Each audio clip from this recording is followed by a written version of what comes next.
there is more to the night sky than the light that reaches your eyes. Every star you can see is made of ordinary matter. So are the planets moving around those stars, the dust between them, the gas inside distant nebulae, and every atom in your body. This is the familiar material of the universe, the kind that can glow, absorb light, reflect it, or leave a trace in a detector.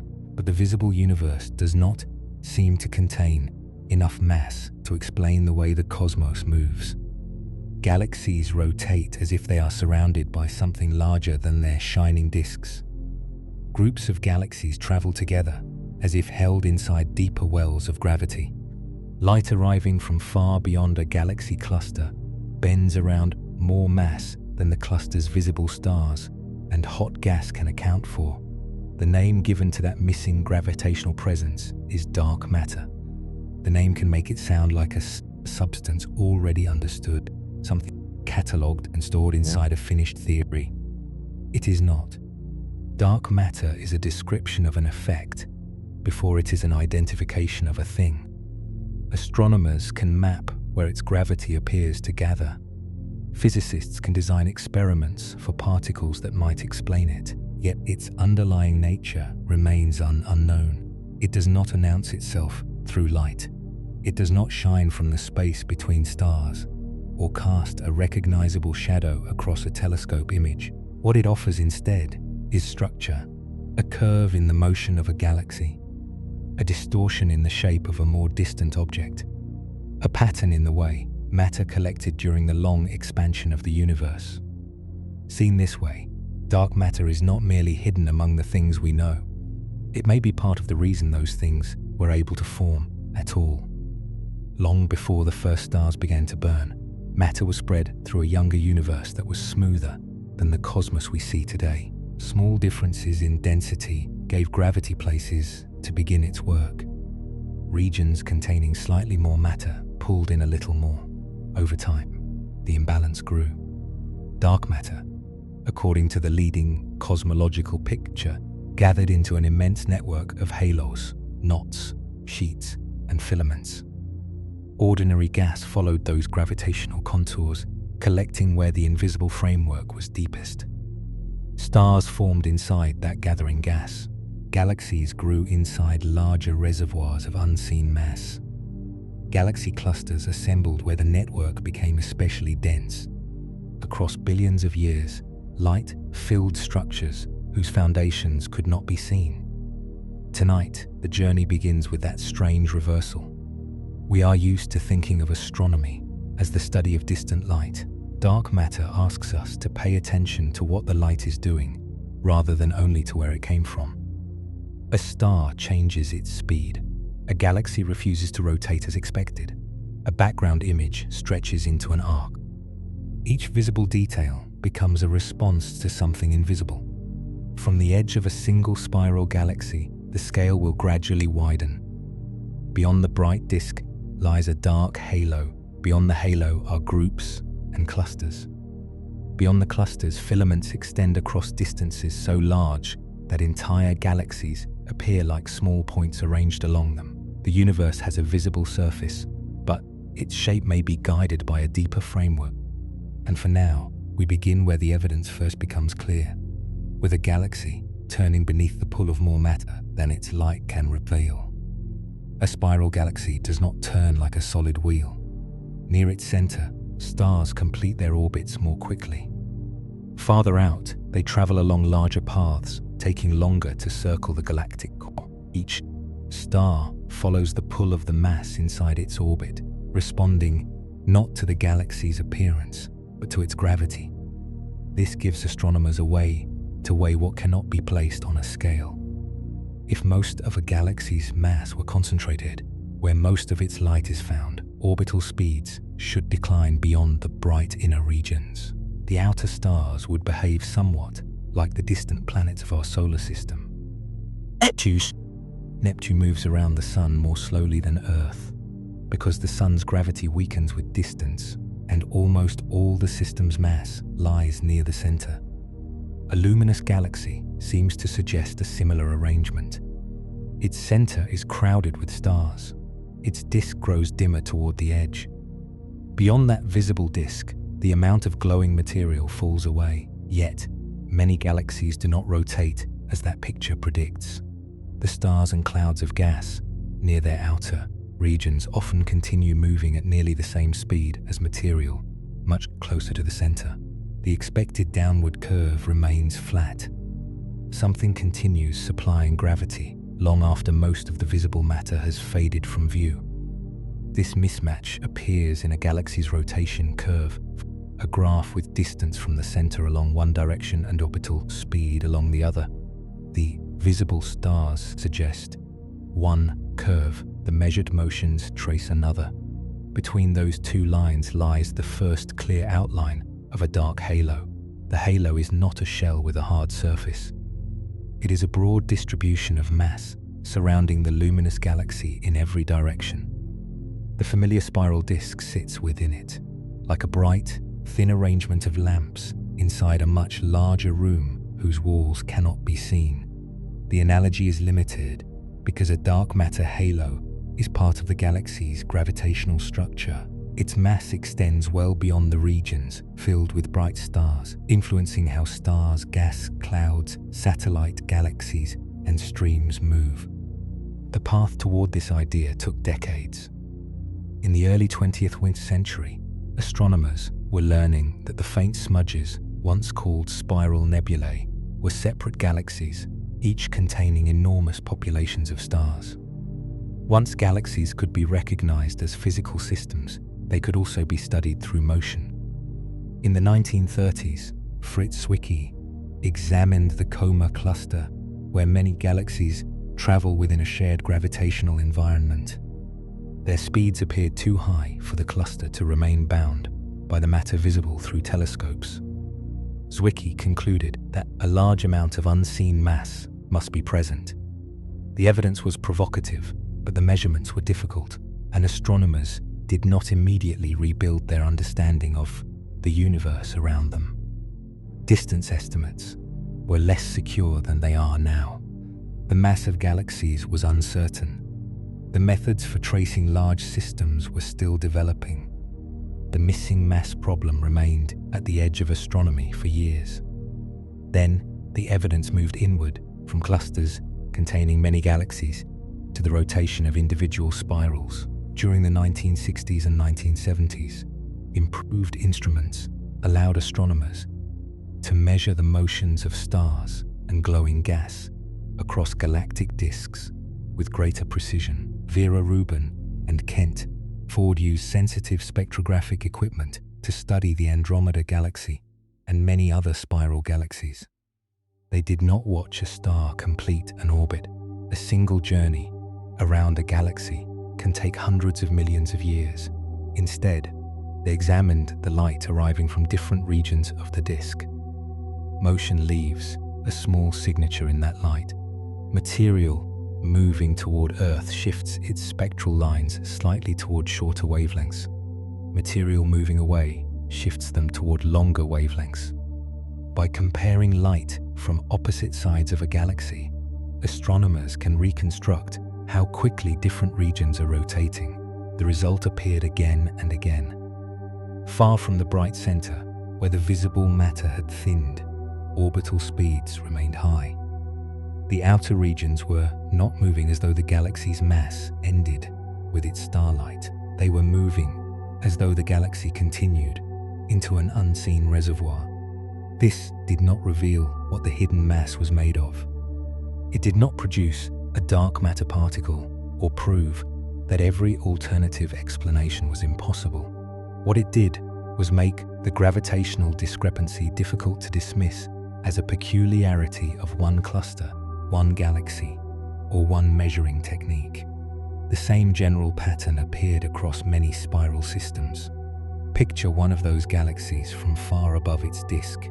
Bright arms curve outward from a luminous center. Dark lanes of dust cross the starlight. Young blue stars gather in some regions, while older stars fill the broader glow. Then allow the visible image to fade. The gravitational galaxy remains larger than the photograph. Its halo reaches beyond the last clear spiral arm. beyond much of the cold gas, and beyond the region where ordinary images seem to show the galaxy ending. The edge of light is not the edge of mass. This is one reason photographs can be misleading in astronomy. They are truthful records of arriving photons, but the universe is not obliged to place all of its substance inside a visible frame. A telescope image shows where matter emits or reflects detectable light. It does not automatically show where gravity is strongest or how far a system extends. Other motions help fill in that hidden frame. Small satellite galaxies orbit larger ones. Streams of stars, drawn out from disrupted clusters or companion galaxies, curve through galactic halos. Clouds of gas circle far from the bright disk. Their paths can be modeled and used to estimate the mass enclosed within them. Each tracer responds to the same gravitational landscape from a different location. Our own Milky Way must be studied from inside. We cannot rise above its disk and watch the whole structure turn. Instead, astronomers combine the motions of stars, gas, globular clusters, satellite galaxies, and long stellar streams. The details remain active areas of research, especially in the galaxy's outer reaches, but the broad conclusion is stable. The Milky Way's visible material cannot account for its full gravitational influence. The dark halo is not something added to rescue a single surprising graph. It is an interpretation built from many motions across many scales. And still, a rotation curve tells us only that gravity behaves as though additional mass is present. It does not tell us the nature of that mass. For that, the view must widen again. A galaxy can hide its unseen framework inside the paths of its own stars. A cluster of galaxies reveals the same framework through a far larger collection of motions, hot gas and bent light. The invisible structure is about to become something that can be mapped. A galaxy cluster can contain hundreds or even thousands of galaxies, but the galaxies themselves are only one part of what is there. Between them lies an immense atmosphere of thin, superheated gas. It fills the cluster across millions of light years, glowing most clearly in X-rays, because its particles move at temperatures far beyond anything found in an ordinary planetary atmosphere.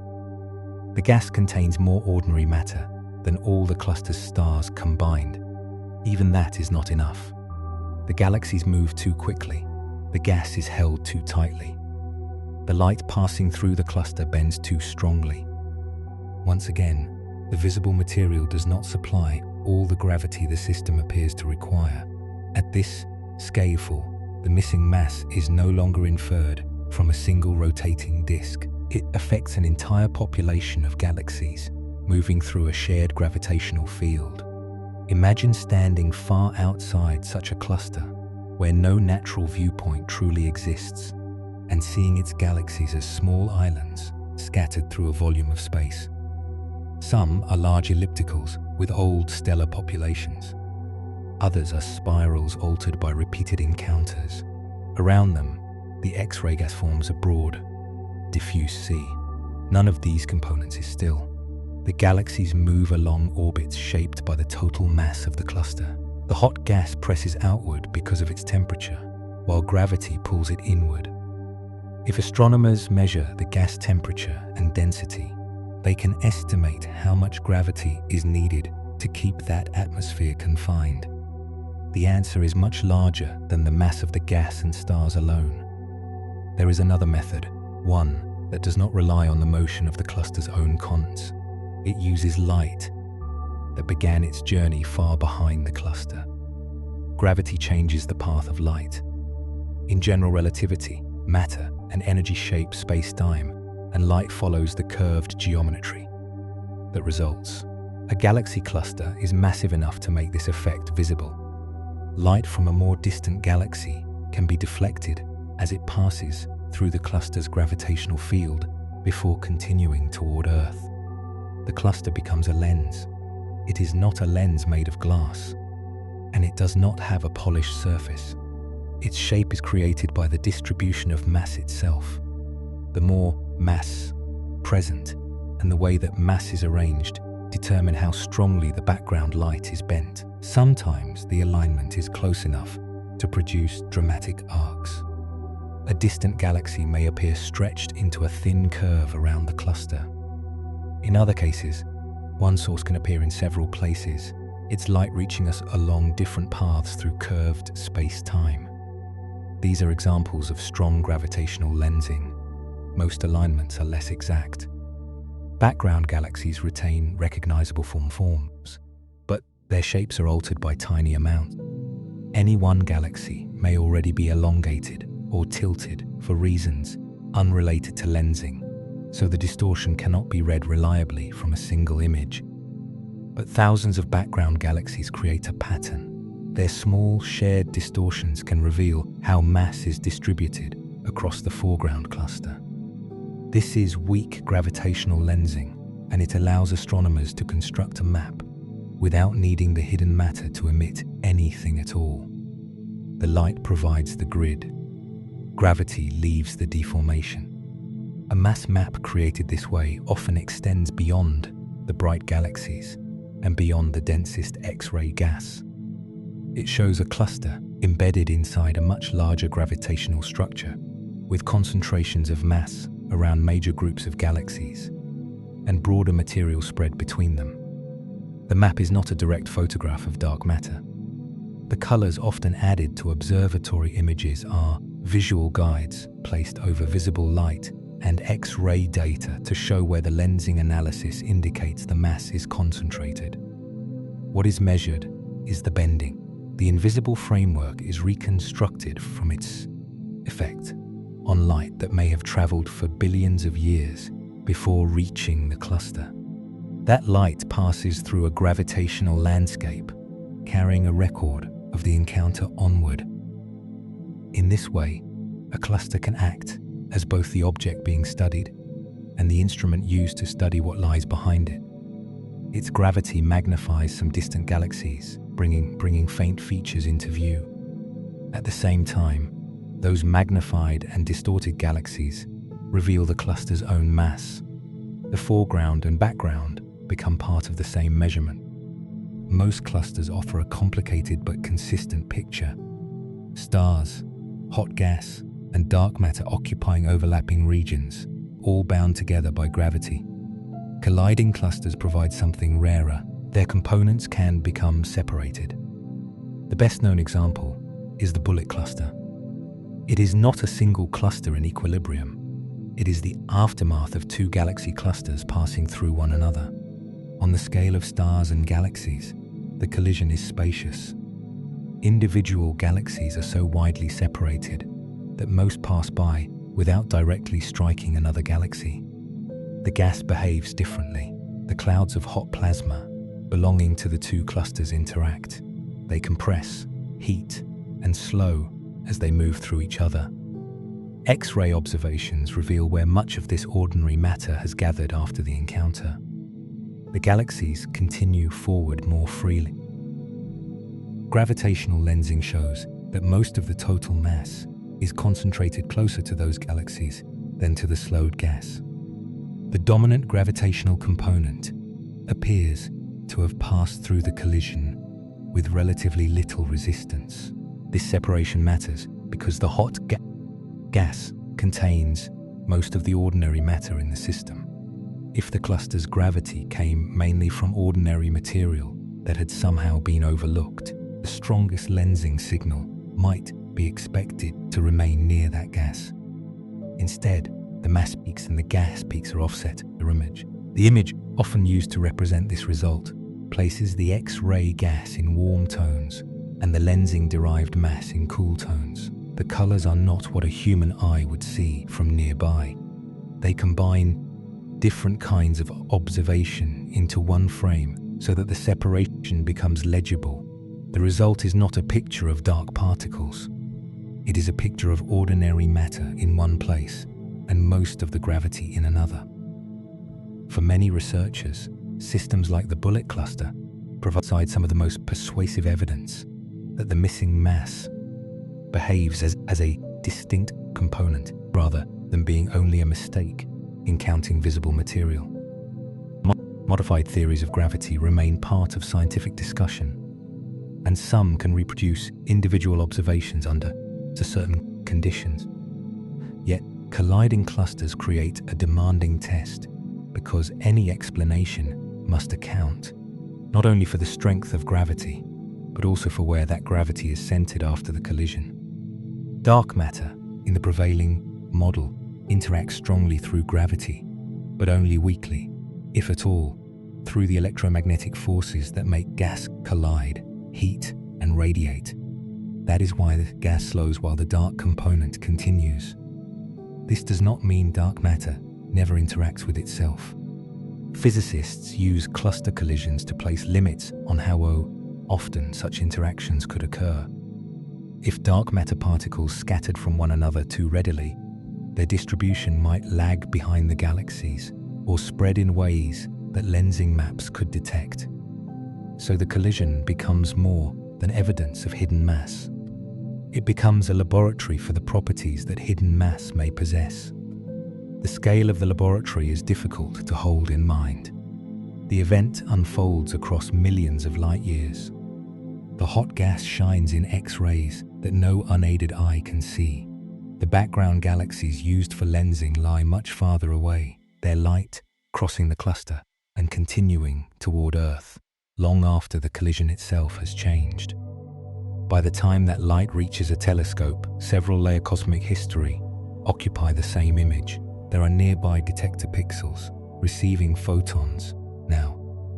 There is the foreground cluster, seen as it was billions of years ago. There are still more distant galaxies behind it, seen at an earlier stage of the universe, and between all of them lies a mass distribution inferred from the way their light has been rearranged. A cluster image can therefore look crowded, but the science depends on separation. Separate the stars from the gas, separate the gas from the total mass, separate the original shape of a background galaxy from the distortion added along the way. Then compare the maps. Where they agree, the cluster's components remain together. Where they part, the behavior of matter becomes visible through contrast. Dark matter still has no color, surface, or familiar texture, yet at the scale of colliding clusters, it begins to take on a kind of outline, not through illumination, but through position, not through a signal of its own, but through the paths taken by everything around it. The next widening of the view will carry this method beyond individual clusters. Each cluster is one knot in a structure far larger than itself, and the invisible mass mapped around it does not end at its outer boundary. It stretches outward into filaments, toward other clusters across the long architecture of the cosmos. Beyond the outer regions of a galaxy cluster, the invisible structure does not simply end. The cluster sits at an intersection. From it, long filaments extend into space, carrying galaxies, gas, and dark matter toward other concentrations. Between those filaments lie regions with far less material, where galaxies are sparse and the distances between them become difficult to picture. Together, these filaments, knots, sheets, and open spaces form the cosmic web. It is the largest known pattern in the distribution of matter. A single strand can stretch across hundreds of millions of light years. A knot may contain several galaxy clusters gathered near one another. A void can occupy a region so broad that light would need millions of years merely to cross a small part of it. The pattern does not appear because galaxies were placed into space one by one. It grew gradually from differences that were present when the universe was young.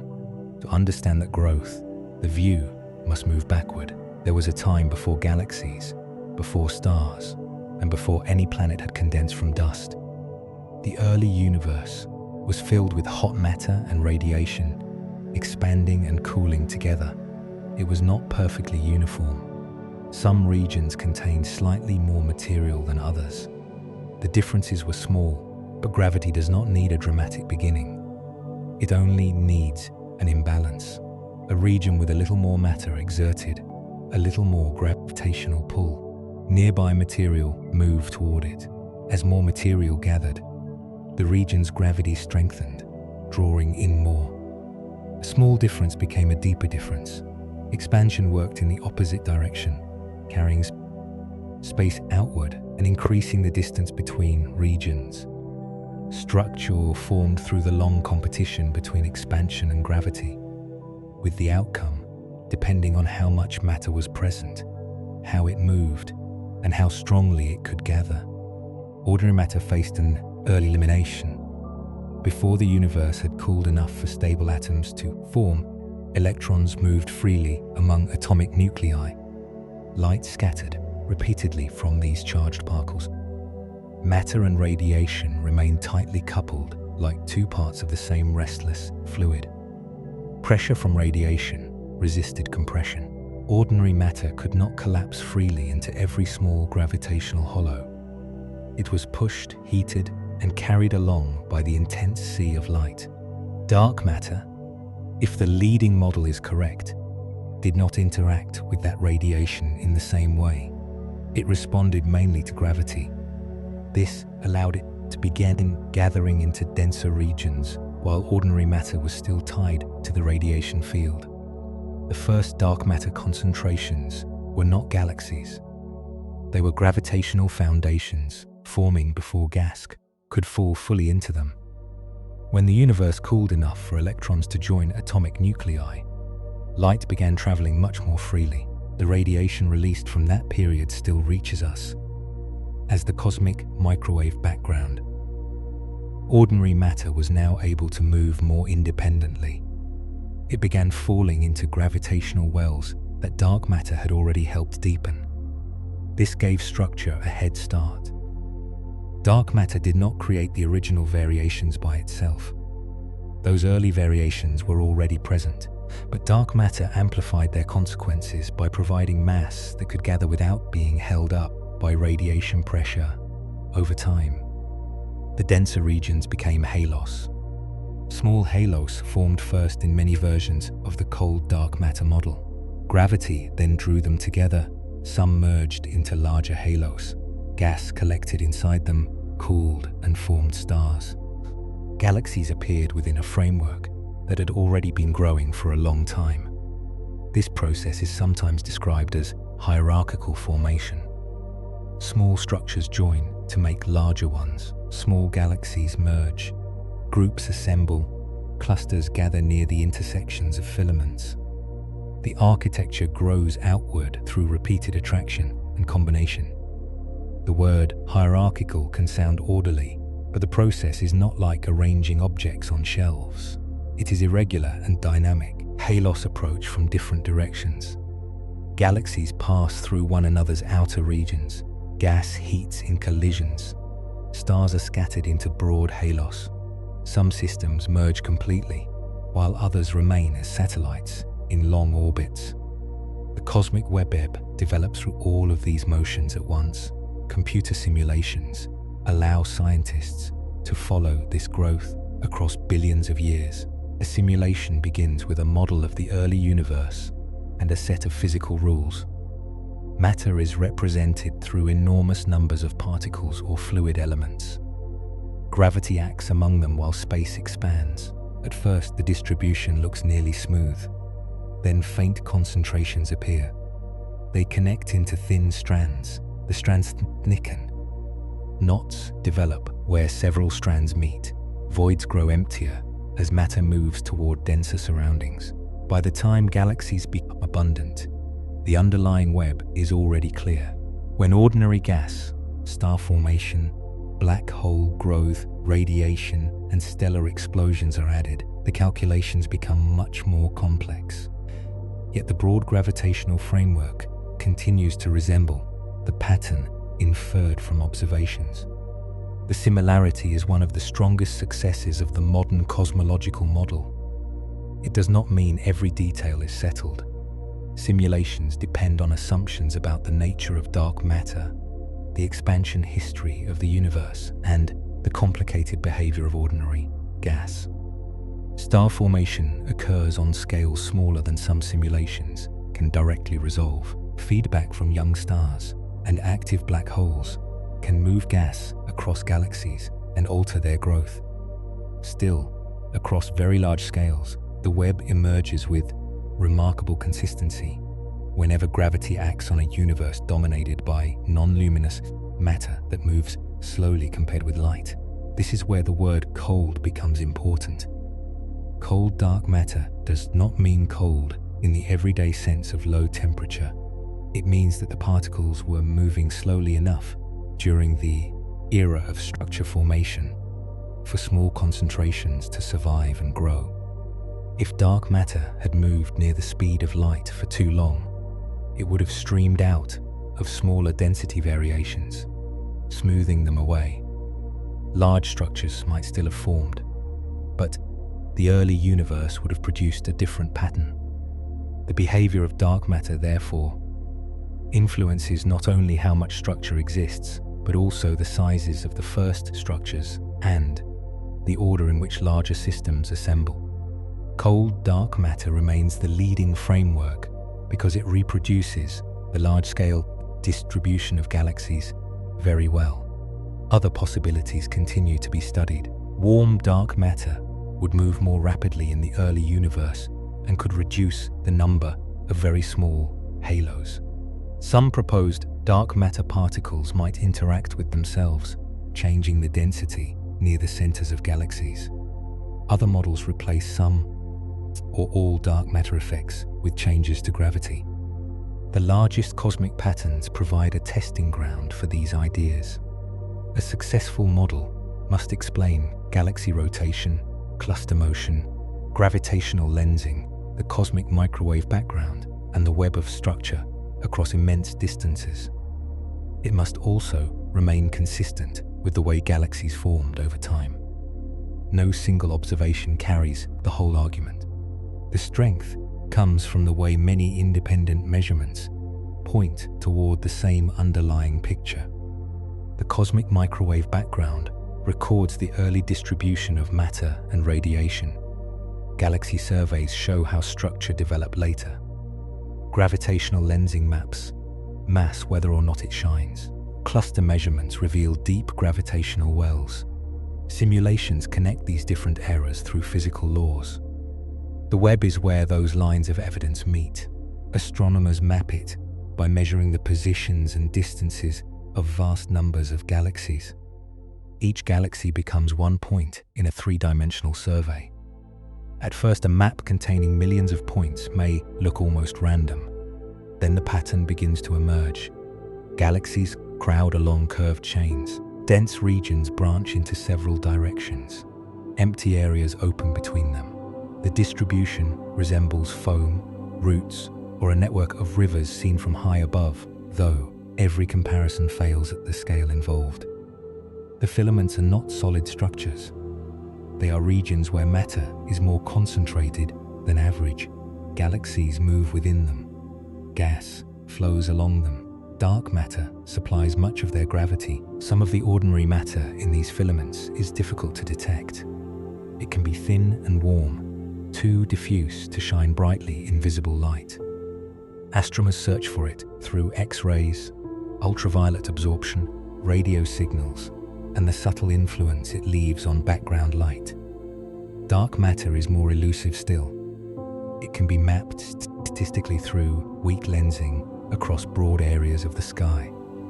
The shapes of distant galaxies carry tiny distortions caused by all the intervening mass along the line of sight. When many such measurements are combined, concentrations of matter begin to appear, including structures that do not correspond neatly to the brightest visible objects. A filament may contain thousands of galaxies, while remaining dominated by material no telescope photographs directly. The galaxies are tracers. They illuminate the web without forming most of it. There is a human habit of treating light as the main substance of the sky. For most of history, that was the only information the universe offered at a distance. Stars mark seasons. The Milky Way provided a pale band across the night. Planets shifted among the constellations. Every known pattern came from brightness and position. Now the same sky, can be understood as a surface laid over a deeper gravitational map. You might picture the view above you at this moment, whether it is clear or covered by clouds. The visible stars belong to one small region of one galaxy. That galaxy occupies one dark matter halo. The halo belongs to a local group. The group lies within a wider flow of galaxies and matter connected to larger structures. The web continues far beyond anything visible to the unaided eye. There is no special border around the familiar sky. The constellations are nearby arrangements placed against an architecture that extends through nearly all observable space. Our own galaxy is part of that motion. The Milky Way and Andromeda are the largest members of the local group, accompanied by many smaller galaxies. The group itself is influenced by matter on still greater scales. Galaxies nearby do not move only because of their mutual attraction. They also respond to the uneven distribution of mass beyond the group, falling toward denser regions and away from expanding voids. The local universe is not stationary scenery. It is a landscape of gravitational flows. Some matter moves toward filaments, some follows filaments toward clusters, some remains inside halos for billions of years. Through all of this, space continues expanding, stretching the distances between structures that are not strongly bound. Inside a galaxy, gravity holds stars together. Inside a cluster, it binds galaxies and gas. Across the web, it shapes the paths along which structure grows, even while the largest separations continue to widen. Dark matter is woven through every level. It surrounds galaxies, fills clusters, extends along filaments, and helps define the boundaries of voids. It does not form a separate hidden universe beside the visible one. The two distributions occupy the same cosmos. Ordinary matter settles into the framework, cools, ignites, and becomes visible. Dark matter remains mostly without light. Yet the universe we recognize, with its galaxies arranged in chains and clusters, appears to have inherited much of its structure from that unseen component. The bright universe grew inside the dark one, and within this immense network, each galaxy carries a more local history. The story of how its halo assembled, how gas entered it, and how the invisible framework influenced the stars that eventually began to shine. A galaxy does not simply appear inside a dark matter halo, as though the halo were an empty container waiting to be filled. Both grow together. The halo gathers through gravity, drawing in smaller concentrations of dark matter and merging with neighboring structures. Ordinary gas falls toward the same regions, but its journey is more complicated. Gas can collide, it can heat, it can radiate energy, cool, compress, and eventually form stars. Dark matter cannot shed energy in the same familiar way. A dark matter particle moving through a halo may pass through enormous numbers of other particles without striking them. Its path changes mainly because of gravity. The halo remains broad and diffuse, extending far beyond the visible galaxy. Gas behaves differently because its particles interact. When streams of gas fall into a forming halo, they can collide with other streams and generate shock waves. Motion is converted into heat. In larger halos, the gas may become so hot that it forms a thin atmosphere surrounding the central galaxy. Some of that gas gradually cools. As it loses energy, it settles deeper into the gravitational well. Rotation prevents all of it from falling directly to the center. The gas spreads into a disk, and denser regions within that disk begin producing stars. The shape of a spiral galaxy grows from this combination of gravity, motion, cooling, and time. Dark matter provides much of the gravitational depth. Gas brings the ability to compress and radiate. Stars add light, chemical elements, winds, and explosions. Black holes may grow near the center and release energy into the surrounding material. A galaxy is not created by one component. It is an evolving conversation among several. This is why the relationship between a galaxy and its halo cannot be reduced to a simple picture of visible matter resting inside invisible matter. The halo affects how much gas the galaxy can capture, how strongly that gas is bound, and how easily material can be lost. The galaxy, in turn, can alter the distribution of matter near its center. As gas falls inward and becomes more concentrated, its gravity may draw some dark matter inward as well. Later, repeated bursts of star formation can push gas outward. If enough mass moves rapidly enough, the central gravitational field changes. Dark matter responds. It does not collide with the departing gas, but its orbits can expand as the gravitational landscape shifts. Over many cycles, this may reduce the density of dark matter near the center of some galaxies. The effect is expected to matter most in systems where stellar activity is strong enough to move gas repeatedly. But the galaxy is still small enough for those outflows to reshape its inner region. This makes dwarf galaxies especially important. Dwarf galaxies contain far fewer stars in the Milky Way, yet many appear to be dominated by dark matter. Their visible bodies can be small, faint, and irregular, while their motions suggest much larger gravitational structures. Because the ordinary matter is limited, the influence of the halo becomes easier to isolate. At the same time, dwarf galaxies are difficult to model. A small number of stellar explosions can have a large effect on their gas. Their stars may move along complicated orbits. Some have been altered by close passages around larger galaxies. The simplest systems are not always the easiest to understand. In simulations containing dark matter alone, halos develop dense central regions. When gas, stars, and stellar feedback are included, the result can change. Energy from young stars and supernovae can rearrange ordinary matter and indirectly reshape the dark matter distribution. This is one reason the inner structure of dwarf galaxies remains a valuable test of both dark matter models and galaxy formation physics. A mismatch between observation and a simple simulation does not immediately reveal new particles or new laws of gravity. It may show that the ordinary matter has been treated too simply. Gas is a small fraction of a galaxy's total mass, but it is active. It cools into clouds. It becomes stars. It is enriched with heavier elements. It is driven outward and drawn inward again. It can change phase many times over the life of a galaxy. Dark matter is more abundant, but less expressive. It does not ignite. It does not form luminous clouds.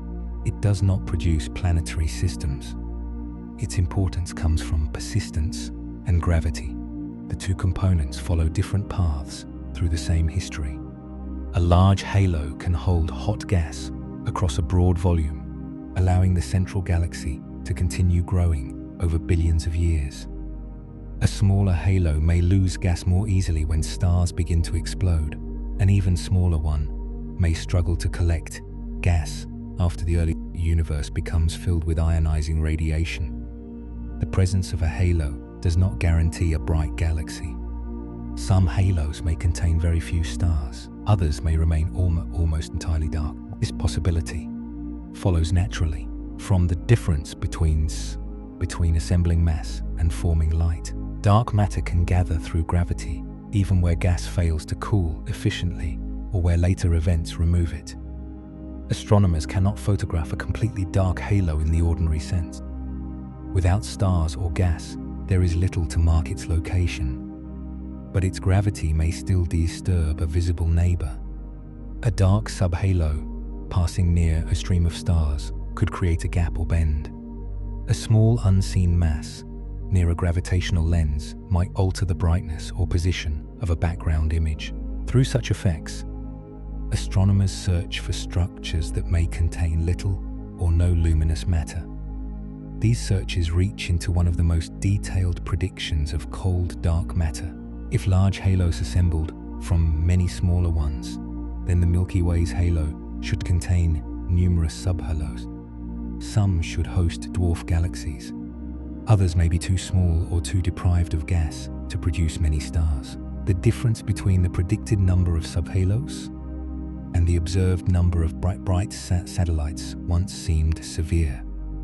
The picture has become more nuanced. Surveys have discovered many extremely faint dwarf galaxies around the Milky Way and Andromeda. At the same time, improved simulations show that star formation can be suppressed in small halos. Many subhalos need not become easily visible galaxies. Still, the population, internal motions, and distribution of these satellites remain important tests. The goal is not only to count them.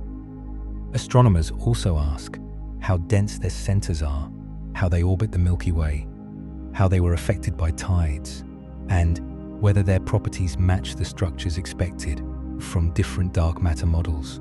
A satellite galaxy moving around the Milky Way is gradually shaped by the larger halo. The side facing the Milky Way feels a slightly stronger pull than the far side. This difference can strip stars and dark matter away. The lost material stretches along the satellite's orbit, forming a stellar stream. These streams can remain coherent for billions of years.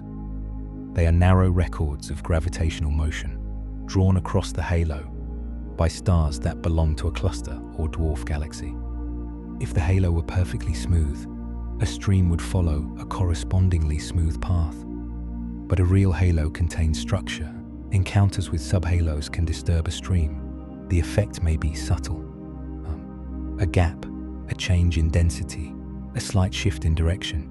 Such features can be compared with models to estimate the population of unseen clumps. The Milky Way becomes a local laboratory. Instead of measuring only the speed of its outer disk, astronomers can trace individual stellar populations moving through different parts of the halo. Each stream samples a particular path. Each satellite responds to the gravitational field from another direction. Combined, these motions help reveal the halo's mass and shape. That shape may not be a perfect sphere. Dark matter halos in simulations are often somewhat elongated, and their form can change with distance from the center. Mergers can add material unevenly. The disk of a galaxy can also influence the inner halo, gradually making it rounder in some regions. Determining the Milky Way halo's exact shape is difficult because the measurements must be made from within the systems. The sun moves through the disk far from the galactic center. Dust blocks parts of the view. Distances to remote stars carry uncertainties. Stellar streams may have been disturbed by the Large Magellanic Cloud or by other massive satellites. The halo is not a motionless background. It responds to the galaxies moving inside it. The Large Magellanic Cloud, one of the Milky Way's most prominent companions, is massive enough to pull on the Milky Way and disturb the surrounding dark matter. As it travels through the halo, it may produce a broad gravitational wake. This means that even the dark halo of our own galaxy contains waves, offsets, and ongoing adjustments. The framework is stable enough to hold the galaxy together, but it is not frozen. Every merger leaves a trace. Some traces remain as streams of stars. Others survive only as patterns in the velocities and chemical compositions of stellar populations. Dark matter from the same merging systems becomes mixed into the larger halo, preserving less obvious records of earlier structures. The present galaxy contains layers of past galaxies. The stars allow some of those histories to be reconstructed because they carry light and chemical signatures. The dark matter carries its history only through position and motion, yet the two histories are linked. A small galaxy that fell into the Milky Way brought both stars and a dark halo. Tidal forces stripped each component differently. The stars may remain visible as an arc across the sky, while the dark matter spreads more broadly through the surrounding region. The luminous stream is only the narrower remnant of a larger event. For a listener resting beneath the night sky, none of this motion is apparent. The constellations seem fixed. The Milky Way, where visible, appears as a stable band, but the calm appearance contains continual movement. The sun circles the galactic center. Satellite galaxies move through the halo. stellar streams lengthen. Dark matter particles cross the disk and continue outward along paths shaped by the full galaxy. Nothing about this requires the sky to feel restless. The timescales are long enough that motion becomes structure. A halo can be changing and still appear permanent across a human life. A galaxy can be assembling while generations see the same bright stars returning to the same seasons. Dark matter shapes the stage on which this slower history unfolds. It influences where gas gathers, how galaxies retain material, how satellites survive, and how the remains of earlier systems are distributed. But there is one more question beneath all of this. If dark matter surrounds the Milky Way and passes through the region occupied by the Sun, then it is not only something inferred from distant galaxies, it should be here. Particles of it may be moving through Earth now, crossing rock, air, oceans, instruments, and living bodies without leaving any obvious sign. The invisible framework of galaxies may also be present in the room around you. To understand how scientists search for it, the scale must narrow from millions of light years to detectors built beneath mountains, inside laboratories, and among the most carefully shielded spaces on Earth. The search now turns inward toward a place that appears almost empty. The solar system moves through the Milky Way's dark matter halo as it follows its long orbit around the galactic center. If the halo is made of particles, then those particles should pass through the region around Earth. Their paths would not be organized around the Sun. They would belong to the galaxy, crossing the solar system as Earth and the Sun move through their wider gravitational environment. Most would continue through the planet without interruption. A dark matter particle could pass through the atmosphere, through a mountain, and through the material of a detector without touching a single atomic nucleus. The search depends on the possibility that, very rarely, one of those particles might collide. That rare collision is the basis of direct detection. The idea is simple to describe. Place a carefully chosen material inside an instrument. Protect it from ordinary radiation. Measure every small release of energy. Then search for events matching the recoil a dark matter particle might produce. The difficulty lies in how many other things can create a similar signal. Radioactive elements occur naturally in rock, air, metal, and glass. Cosmic rays strike Earth from above and produce showers of secondary particles. Neutrons can scatter from atomic nuclei in ways that resemble some proposed dark matter interactions. Even the materials used to build a detector may contain traces of contamination. A successful experiment must reduce these backgrounds until a small, unusual event has somewhere to stand apart.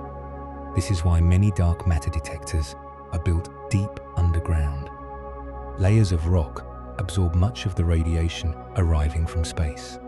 Water tanks, shielding materials, and outer veto detectors surround the central target.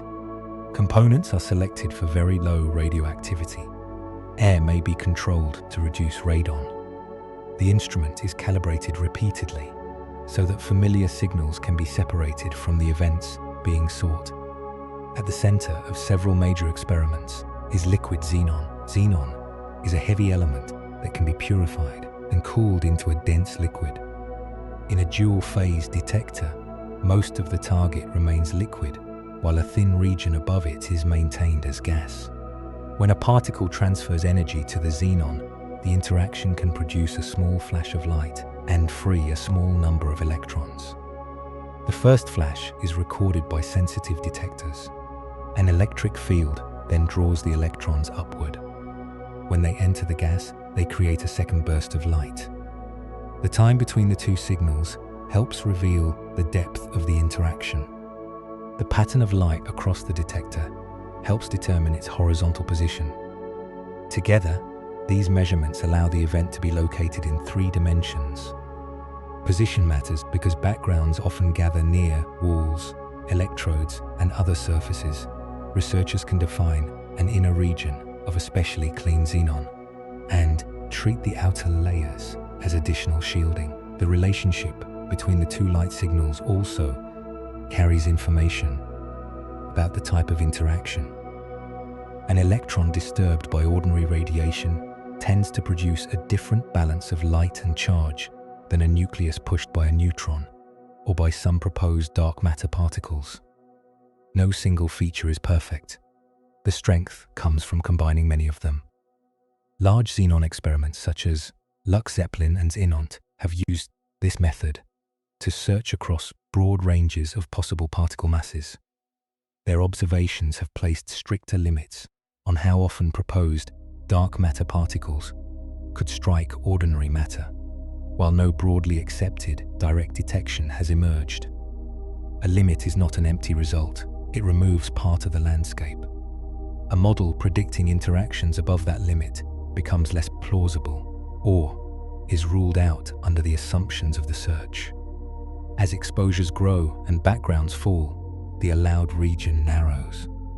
The process resembles listening for one unfamiliar sound in a building whose pipes, wiring walls, and foundations each produce their own small noises. Before the unknown sound can be recognized, the known sounds must be studied in detail. That study has value of its own. A detector designed for dark matter can measure rare nuclear processes, low-energy particle interactions, and neutrinos from the sun. As sensitivity improves, neutrinos become increasingly important. Under some conditions, a neutrino can transfer momentum to an entire atomic nucleus. Those nuclear recoils can resemble the signal expected from certain dark matter candidates. This creates what physicists often call the neutrino fog. It is not a solid boundary beyond which experiments must stop. It is a region where distinguishing dark matter from neutrino backgrounds becomes increasingly dependent on statistics, timing, direction, and comparisons among different target materials. The background becomes part of the measurement. Liquid xenon is not the only path. Some experiments cool crystals to temperatures close to absolute zero. At such low temperatures, a tiny energy deposit can produce measurable vibrations, ionization, or changes in electrical properties.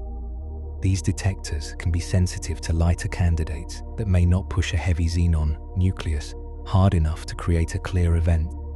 Other instruments use argon, germanium, silicon, or specialized superconducting materials. Each target responds differently. A real dark matter signal should appear across experiments in a pattern consistent with those differences.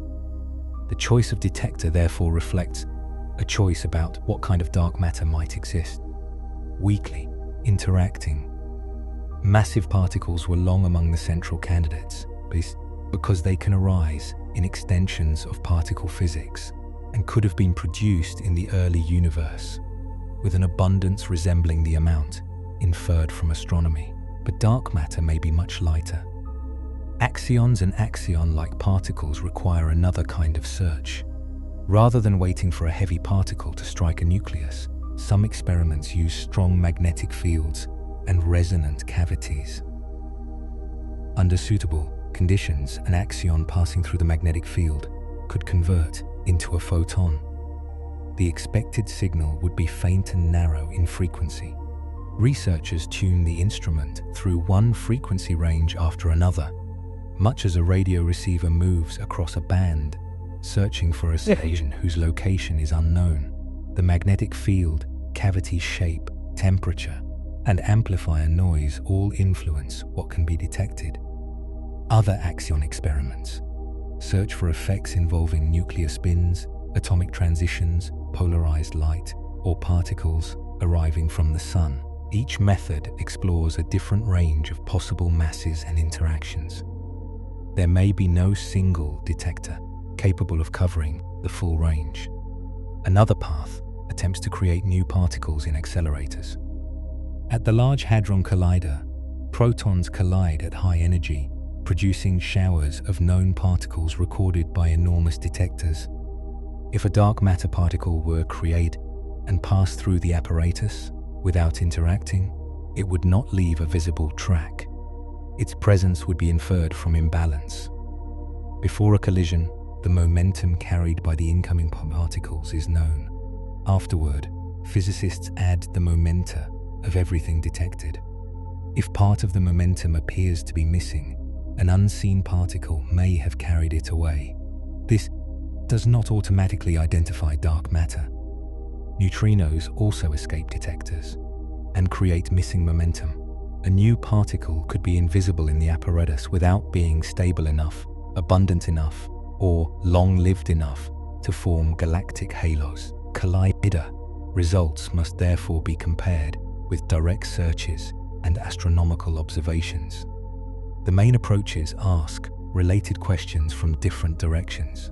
Direct detection asks whether galactic dark matter can strike a target on Earth. Collider experiments ask whether candidate particles can be produced through known matter at high energy. Indirect detection asks whether dark matter particles can annihilate or decay into particles that telescopes might observe. For indirect searches, astronomers look toward regions expected to contain large concentrations of dark matter. The center of the Milky Way is one such region, though it is crowded with stars, gas, magnetic fields, pulsars, and a central black hole. Dwarf galaxies are another because they contain relatively little gas and appear to be strongly dominated by dark matter. Possible signals include gamma rays, neutrinos, electrons, positrons, and other particles. The challenge is that the universe already produces all of these through ordinary astrophysical processes. Pulsars accelerate particles, supernova remnants generate high-energy radiation, cosmic rays collide with interstellar gas. Black holes and neutron stars create complex environments. An excess is not enough. Its shape, location, energy, and distribution must agree with a dark matter model and resist explanation by known sources. Ideally, the same candidate would also produce compatible evidence in a laboratory or collider. Observations of the galactic center, dwarf galaxies, and other dark matter-rich regions have so far placed important constraints without yielding a universally accepted identification. This is why the search can continue for decades without becoming aimless. Each experiment examines a different interaction, mass range, target material, or region of the sky. A result in one place changes the priorities elsewhere. A non-detection rules out combinations of properties rather than the entire concept of dark matter. The invisible halo around the Milky Way remains present in the equations, whether or not a particle touches a detector this year. At this moment, Earth continues through that halo. If particle dark matter surrounds the galaxy, a stream of it may be crossing the ground beneath buildings, passing through oceans, and moving through detector halls under mountains. The particles would leave almost everything unchanged. Only in a carefully prepared target, after years of shielding, calibration, and patient observation, might one transfer a trace of energy small enough to fit inside a fraction of a second. The scale has narrowed from the cosmic web to a single atomic recoil. Yet the question has grown wider. Dark matter could be a heavy particle, a light field, a hidden family of particles, or something requiring a different understanding of gravity and structure. The detectors are not searching one locked room. They are opening many small doors into a space whose dimensions are still unknown. Beyond each door waits a different candidate with a different history in the early universe and a different way of shaping the galaxies we see. The space behind those doors is not empty, it is crowded with possibilities. Some candidates are heavy enough to strike an atomic nucleus with measurable force. Others are so light that describing them as individual particles becomes less useful than describing them as fields spread through space. Some may interact with themselves. Some may have formed during the earliest moments of cosmic expansion. A few proposals do not add a new substance at all, but instead ask, whether gravity changes its behavior under conditions we have not fully tested. Each possibility must explain the same sky. It must account for the rotation of galaxies without producing too much light or heat. It must fit the lensing maps of clusters. It must allow the cosmic web to develop from the small variations seen in the early universe. This is what makes dark matter both open and constrained. The identity is unknown, but not every answer remains available. For many years, weakly interacting massive particles occupied a central place in the search. Their appeal came from a possible connection between cosmology and particle physics. In some theories extending the known family of particles, a new stable particle could have been created in the hot early universe. At first, such particles would have been produced and destroyed rapidly. As the universe expanded and cooled, interactions became less frequent. Eventually, a surviving population would remain. Under certain assumptions, the amount left behind could resemble the abundance inferred from cosmology. This encouraged an enormous experimental effort. Detectors beneath mountains waited for nuclear recoils. Collidors searched for missing momentum. Telescopes looked for radiation that might be produced when particles annihilated or decayed. The searchers have narrowed the simplest versions of the idea.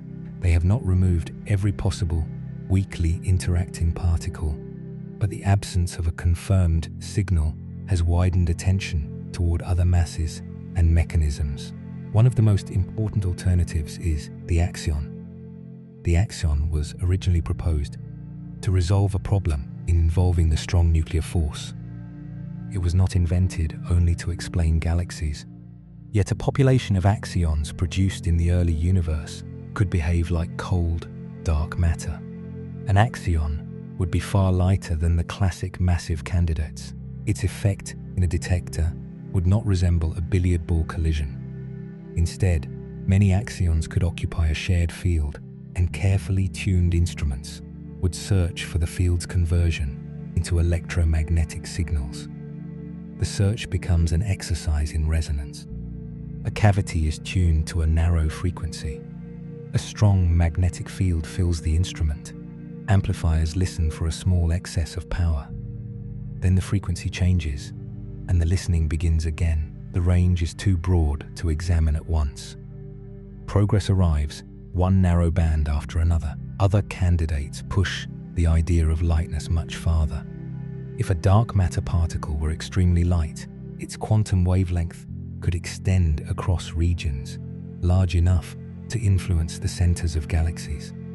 Rather than behaving like a collection of isolated points, the dark matter could form wave-like patterns on astronomical scales. This family of models is sometimes called fuzzy dark matter. Its large-scale behavior could resemble cold dark matter, while its small-scale structure would differ. Interference and wave pressure might smooth the centers of some halos and reduce the formation of the smallest clumps. But the same properties that solve one difficulty can create another. Observations of early galaxies and intergalactic gas place strong restrictions on how light such particles could be. The model must preserve enough fine structure for the universe to look the way it does. Another possibility allows dark matter particles to scatter from one another more readily than standard cold dark matter predicts. Self-interacting dark matter would still remain dark to ordinary telescopes. Its particles could collide within dense halos, redistributing energy and altering central density profiles. In the outer regions of galaxies and across the cosmic web, the broad pattern might remain nearly unchanged. Near galactic centers, the differences could become measurable. Galaxy clusters place limits on these interactions. Their collisions show that the dominant dark component cannot behave like ordinary gas. Yet a small amount of self-interaction may still be possible. The question is not simply whether dark matter interacts. It is how often, at what speed, and through what hidden force. Dark matter may have its own internal complexity, there could be more than one dark particle, perhaps connected through interactions that, through ordinary matter, barely feels. Such ideas are difficult to test because adding complexity can make a model flexible enough to fit many outcomes. A useful theory must do more than accommodate what is already known. It must predict a pattern that distinguishes it from simpler alternatives. This demand for distinction, a stellar stream disturbed by a compact clump, would point toward one range of masses. A smooth halo core would favor another set of interactions. A narrow signal in a resonant detector would imply a particular particle frequency. A repeated pattern across dwarf galaxies could separate the effects of dark matter from the effects of star formation. No observation stands alone. The same feature can often have more than one cause. A gap in a stellar stream might be produced by a dark subhalo, but it could also be influenced by a known object or by the stream's own history. A dense or diffuse galactic center may reflect dark matter physics, yet gas outflows and mergers can also reshape it. The work requires several kinds of evidence that converge. There is also a candidate that would not be a new particle. Black holes formed in the early universe could contribute some fraction of dark matter. These primordial black holes would be different from those created by collapsing stars.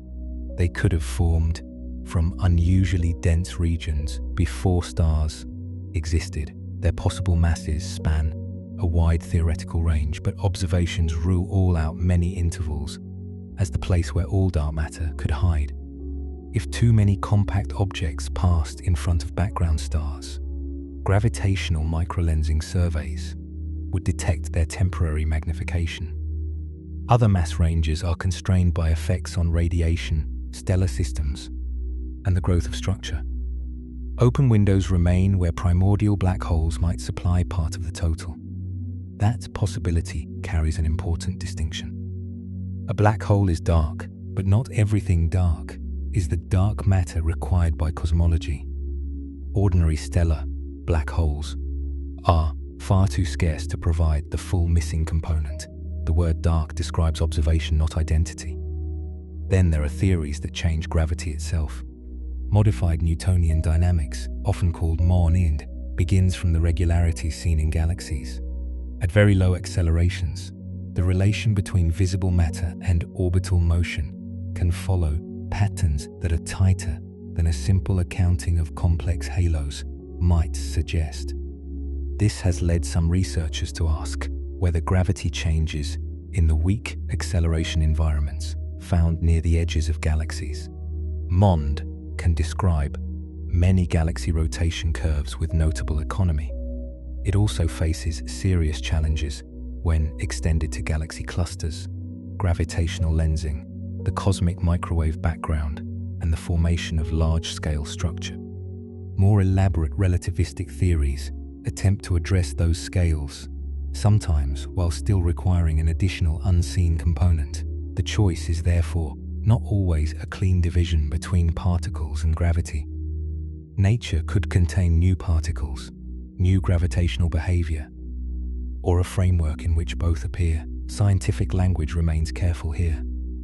Dark matter is the leading explanation because one broad model connects many independent observations across time and scale. It is not accepted because a particle has already been held in a laboratory. The gravitational evidence is strong. The microscopic identity is unsettled. Those two statements can remain true together. There is a particular calm in a question that has survived generations of better instruments. The astronomers who first measured unexpected motions did not know that later observers would map mass through lensing or test particle interactions inside underground chambers. Future instruments will inherit the limits, calibrations, and unfinished frequency ranges left by the present ones. The search advances through accumulated restraint. A result is checked, challenged, and compared. A candidate loses territory. Another gains a reason to be tested. The map of possibility becomes more precise even before anything is found. Dark matter may eventually be identified by a small laboratory signal repeated under controlled conditions. It may reveal itself through an astronomical pattern no ordinary process can imitate, or the solution may require a concept that has not yet become part of the standard list. Whatever the answer, it must return to the architecture already visible. It must explain why galaxies sit inside extended gravitational halos, why clusters bend light with more strength than their luminous contents provide, and why matter, gathered into a web of filaments and knots. The candidate must fit the structure. The structure does not wait for the candidate to be named.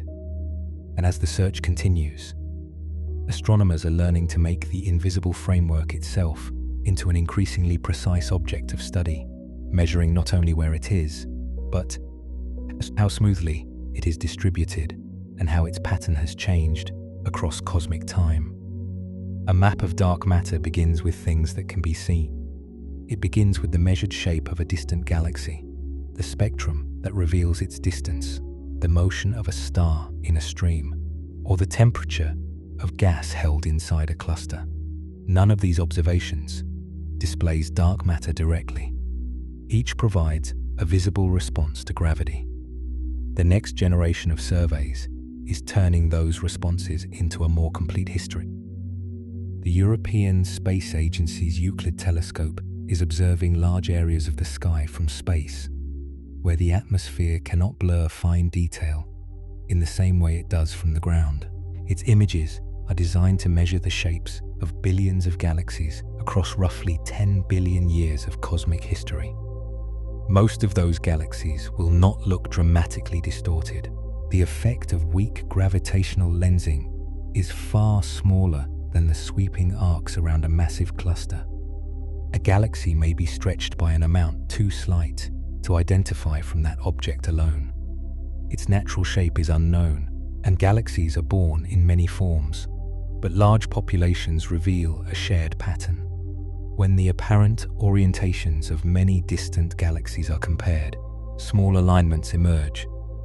Those alignments trace the combined gravity of everything between the galaxies and the telescope. With distance information added, the map gains depth. Nearer matter bends light from more distant sources. Structures at different epochs can be separated statistically. What first appears as a flat image becomes a record of how the distribution of mass changed as the universe aged. This is often called cosmic shear. The phrase describes a small effect, but the measurement reaches across enormous scales. Millions of galaxy images must be corrected for the telescopics and the detector's behavior. A tiny artificial elongation introduced by the instrument could resemble the signal being sought. The telescope's imaging pattern and detector effects must be calibrated. Distances must be estimated carefully, often through gallic colors and spectroscopy. Even the galaxies themselves introduce complications. Their orientations may not be completely random. Galaxies formed within the same large-scale environment can acquire related alignments. If that natural pattern is mistaken for lensing, the inferred dark matter map will be biased. So the map is built through correction as much as collection. On Earth, the Vera C. Rubin Observatory is beginning a broad survey of the changing sky. Night after night, it will return to the same regions, revealing faint galaxies, stellar streams, and changing sources. For dark matter research, the repeated observations provide several paths. The combined depth of the survey will support weak lensing measurements across a wide area. Its view of the Milky Way may reveal thin stellar streams and subtle gaps left by encounters with unseen subhalos. Its record of variable sources will increase the number of gravitationally lensed systems available for study. One instrument watches from space with stable, sharp imaging. Others, the ground, accessible sky repeatedly with a large field of view. Their strengths are different, which is valuable. Independent observations also reveal different weaknesses. An instrumental effect present in one survey may not appear in another, while overlapping regions allow measurements to be compared. NASA's Nancy Grace Roman Space Telescope is designed to add another wide and sharply resolved view from space. Its planned surveys will measure weak lensing, galaxy clustering, and the growth of structure across time. Together, surveys like Euclid, Rubin, and Roman are intended to produce a richer record than anyone could create alone. That record will not be a single final picture labeled dark matter. It will be a collection of probability maps, galaxy catalogs, lens models, and simulations. How clumpy is matter at a given distance? How quickly did structure grow? How massive are the halos surrounding different kinds of galaxies? How many small subhalos exist? Do halo centers match the predictions of collisionless cold dark matter, or do they show evidence of self-interaction, wave behavior, or the influence of ordinary gas? The answers will depend on scale. Across hundreds of millions of light years, the Standard Model describes the distribution of matter with impressive success. On the scale of dwarf galaxies and subhalos, smaller differences among dark matter candidates may become visible. This makes fine structure especially valuable. Strong gravitational lenses can magnify distant sources, while also revealing small concentrations of mass in the foreground lens. A slight change in the brightness of one lensed image, or a small displacement in a luminous arc, may indicate a dark subhalo too small to contain an obvious galaxy. Stellar streams test similar structures closer to home. A stream is not a rigid line. It has a history, an internal spread of motions, and a changing orbit. The gravitational influence of the Milky Way's central bar, spiral structure, giant molecular clouds, and satellite galaxies must be considered. Only after those visible influences are modeled can an unexplained disturbance become evidence for a dark encounter. The same discipline applies throughout the search. A dark matter interpretation becomes convincing not because it is dramatic, but because ordinary explanations have been tested, and because the same properties appear in more than one kind of observation. Computer simulations stand between theory and measurement. They begin with cosmological parameters and assumptions about dark matter. Then they follow gravity, gas, star formation, radiation, and feedback across time. Synthetic skies can be produced and analyzed with the same methods used on telescope data. This allows scientists to ask whether the measurement process itself creates a bias. It also reveals where ordinary matter changes the dark matter signal. Gas cooling toward the center of a halo can deepen its gravitational field. Explosions and black hole activity can move gas outward. These events reshape matter on smaller scales, sometimes imitating the effect of a different dark matter model. The challenge is not to remove ordinary matter from the problem. It is to understand it well enough that the remaining pattern can be read. Beyond galaxies and clusters, maps of galaxy positions add another dimension. Spectroscopic surveys measure how much the universe has stretched the light from each galaxy, placing it within a three-dimensional cosmic volume. The resulting maps trace filaments and voids over billions of light years. Galaxies do not follow dark matter perfectly, but their clustering carries information about the underlying framework. When galaxy maps are compared with weak lensing maps, each helps calibrate the other. The motion of galaxies also matters. Gravity pulls galaxies toward denser regions, adding small shifts to the redshifts caused by cosmic expansion. These distortions in the clustering pattern reveal how rapidly structure is growing. Dark matter and dark energy meet in this measurement. Dark matter gathers structure. Cosmic expansion, now accelerating, changes how efficiently that gathering proceeds across the largest scale. By following geometry and growth through time, surveys test whether the same cosmological model explains them together. A disagreement would not immediately identify the cause. It could point to an observational bias, an incomplete model of ordinary matter, a different property of dark matter, or a change in the theory of gravity. Precision makes the question sharper, not simpler. There is a generational thread in this work. The first observers of galaxy rotation recorded spectra one target at a time. Later teams built surveys containing millions of objects. Modern instruments gather more information in a night than earlier observatories stored across years, yet the method remains recognizable. Measure the light, infer the motion or distortion, compare it with gravity. Ask what mass must be present. Each generation inherits a more detailed version of the same unfinished map. The framework that once appeared at the discrepancy in a rotation curve is becoming a history of structure across the universe. Its halos can be compared by mass and age. Its filaments can be traced between clusters. Its small clumps can be tested against streams and lenses. Dark matter is still unseen, but it is no longer without geography. By mapping that geography across distance, astronomers are also mapping time. The farthest structures are observed at earlier stages. Nearer structures show what those beginnings became. The universe supplies many pages of its own formation at once.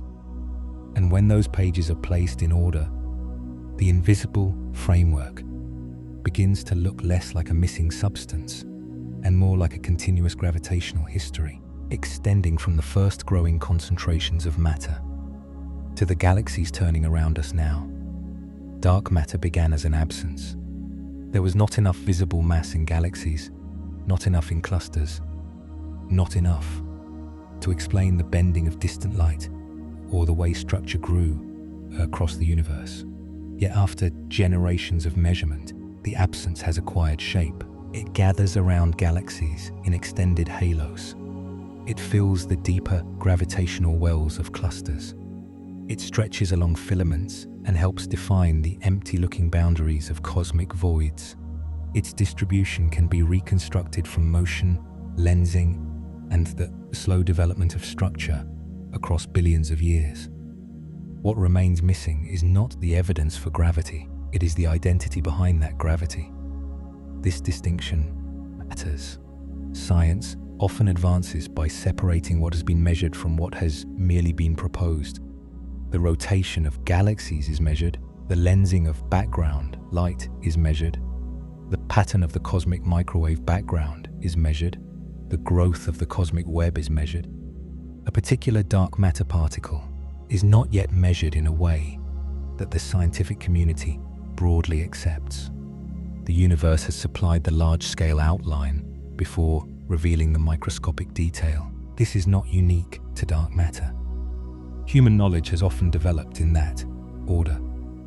Effects were observed before their causes were understood. Planets traced paths across the sky long before gravity was described mathematically. Illnesses spread before microorganisms could be seen. Light behaved in measurable ways before its quantum nature became clear. Sometimes nature gives the motion first and the mechanism later. Dark matter may follow the same pattern. A particle could eventually appear as a small excess of events inside an underground detector. A resonant instrument might find a narrow signal repeated at the same frequency. A collider could produce a new invisible particle whose properties connect convincingly with cosmology, or the first decisive clue may come from astronomy. A network of stellar streams might reveal the abundance of small halos. Precision lensing could show that dark matter interacts with itself.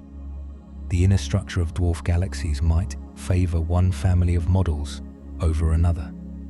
Surveys could uncover a pattern in the growth of structure that the current framework cannot reproduce. The answer may arrive through several methods at once.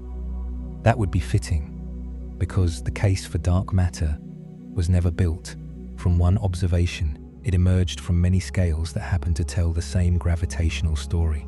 A star moves too quickly near the edge of a galaxy. A galaxy moves too quickly inside a cluster. A distant image bends more strongly than visible matter can explain. Small early variations grow into a network of galaxies and filaments. Each clue is incomplete alone. Together, they form a structure much stronger than any single line of evidence. The unresolved part is smaller in one sense and deeper in another. We know roughly how dark matter behaves under gravity. We know it does not emit or absorb much light. We know it cannot be made mostly from ordinary atoms hidden in faint objects. We know it must have been present early enough to influence the formation of cosmic structure.